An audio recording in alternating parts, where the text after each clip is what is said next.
There are many things in life which don't go together and sometimes never should. Drinking alcohol and driving, taking prescription medication and operating machinery, Tara Reid and pregnancies.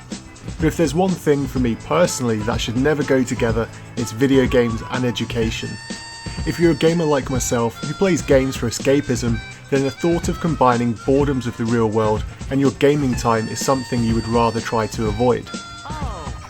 Well, perhaps somebody should have told Mindscape back in 1999 when they picked up the publishing rights to Sesame Street Elmos Letter Adventure, which had been developed by the Learning Company.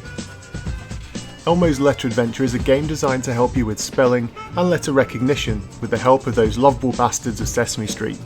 The game promises to bring the fun of learning to meet the fun of gaming in an interactive experience. This was the first Sesame Street game on the console, and sadly it wasn't the last. Now I know I'm sounding like an old grouchy git, and clearly this game is designed for those who are under 6, but that's no excuse for just how poorly made this game is.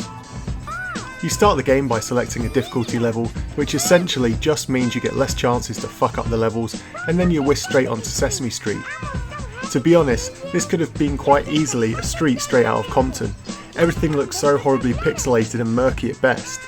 There's also a constant noise of a crowd whilst you're on the street, and yet aside from the goofy puppets, there's nobody else to be seen.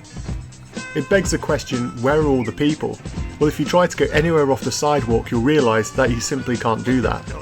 And as you walk around the street, you will see familiar faces, which when approached, will tell you about their mini-games for you to play and to help you to develop your skills. First up is Grover, who has an outer space themed level. You drive around an alien surface in your car and must collect the same letter over and over again until you have them all. Next up is Big Bird. This smug bastard wants you to visit his farm, where you'll walk around and you must collect the same letter over and over again until you have them all. Then we move on to Ernie, who has an underwater world he wants you to visit. You swim around and must collect the same letter over and over again until you have them all. Have you noticed a pattern here yet? Well, on to the next character further up the street. But wait, there is no more. That's right, there are just 3 minigames in this entire game. I thought maybe it was because I was playing on easy, but even when you play on the hard mode, nothing changes. It's the same crap no matter what difficulty you choose to play. Being the petulant bastard I am, I thought I'd at least try to kick the crap out of Oscar's trash can, but no hope, you can't even do that. That green fluffy fuck is even too embarrassed to be seen dead in this piece of shit. In fact, you can't do anything. If you press the buttons, all Elmo does is make a hug pose, which literally has no purpose in the game. You can't even hug a lamppost and grind against it. Some people say that Superman 64 is the worst N64 game ever made, but quite honestly, I'd rather play that over this. Even at 6 years old, I wouldn't have liked playing this at all. Imagine little Jimmy who can't wait to play Mario 64 on his new Nintendo console. Then mum comes home and he gets stuck with this piss poor excuse of a game. Well, that being said, at least the price was low when it was launched.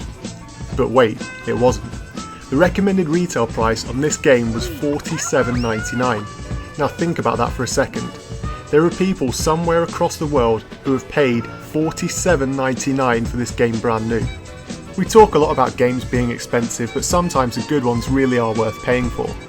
The N64 is a hard system to get gamers to buy into, and this game definitely won't help. It makes most of the Wii's library look like must-buy titles. Now I've already wasted minutes of your life with this episode, and I'm sorry I can't give you that time back. But whatever you do, wherever you are, please don't buy this game. Thanks for watching, and until next time. If you want to keep playing, press one of the flashing buttons.